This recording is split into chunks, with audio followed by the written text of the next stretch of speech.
Mga Kawikaan, Unang Kabanata.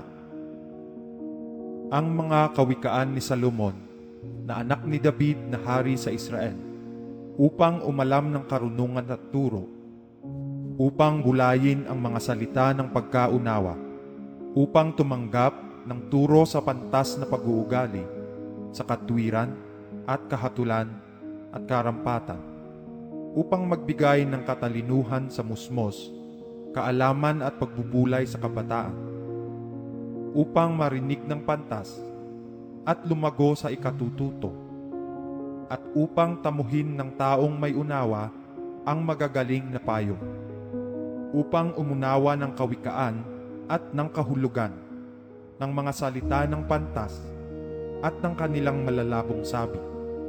Ang takot sa Panginoon ay pasimula ng kaalaman, ngunit ang mangmang ay humahamak sa karunungan at turo.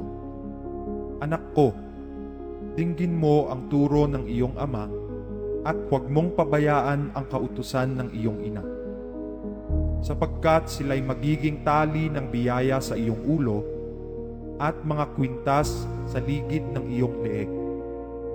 Anak ko, kung ikaw ay hikayatin ng mga makasalanan, huwag mong tulutan. Kung kanilang sabihin, sumama ka sa amin, tayo'y magsibakay sa pagbububo ng dugo, tayo'y mga kubli ng silo na walang anumang kadahilanan sa walang sala, sila'y lamunin nating buhay na gaya ng Sheol, at buo na gaya ng nagsibaba sa lungaw. Tayo'y makakasumpong ng lahat na mahalagang pag-aari, ating pupunuin ang ating mga bahay ng samsam. Ikaw ay makikipagsapalaran sa gitna namin. Magkakaroon tayong lahat ng isang supot. Anak ko, huwag kang lumakad sa daan na kasama nila. Pigilin mo ang iyong paa sa kanilang landas, sapagkat ang kanilang mga paa ay nagsisitakbo sa kasamaan, at sila'y nangagmamadali sa pagbububo ng dugo.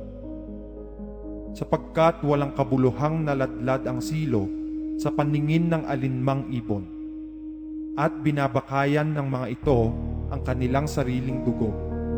Kanilang ipinagkukubli ng silo ang kanilang sariling mga buhay.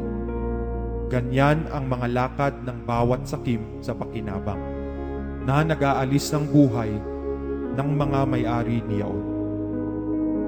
Karunungan ay humihiyaw na malakas sa lansangan. Kanyang inilalakas ang kanyang tinig sa mga luwal na dako. Siya'y humihiyaw sa mga pangulong dako na pinaglilipunan. Sa pasukan ng mga pintuang bayan, sa bayan, kanyang binibigkas ang kanyang mga salita. Hanggang kailan kayong mga musmos magsisiibig sa inyong kamusmusan? At ang mga nanunuya ay maliligaya sa panunuya? At ang mga mangmang ay nangagtatanim sa kaalaman? Magsibalik kayo sa aking saway. Narito, aking ibubuhos ang aking espiritu sa inyo, sapagkat ako'y tumawag at kayo'y tumanggi. Aking iniunat ang aking kamay at walang makinig. Kundi inyong iniuwi sa wala ang buo kong payo at hindi ninyo inibig ang aking saway. Ako naman ay tatawa sa kaarawan ng inyong kasakunaan. Ako'y manunuya pagka ang inyong takot ay dumarating. Pagka ang iyong takot ay dumarating na parang bagyo, at ang inyong kasakunaan ay dumarating na parang ipo-ipo.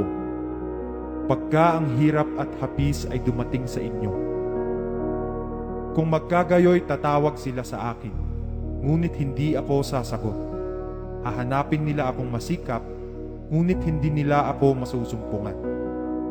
Sapagkat kanilang ipinagtanim ang kaalaman at hindi pinili ang takot sa Panginoon.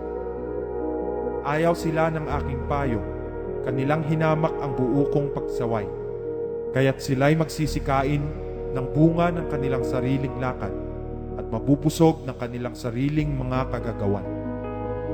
Sapagkat papatayin sila ng pagtalikod ng musmos, at ang pagkawalang balisa ng mga mangmang ay ang sisira sa kanila.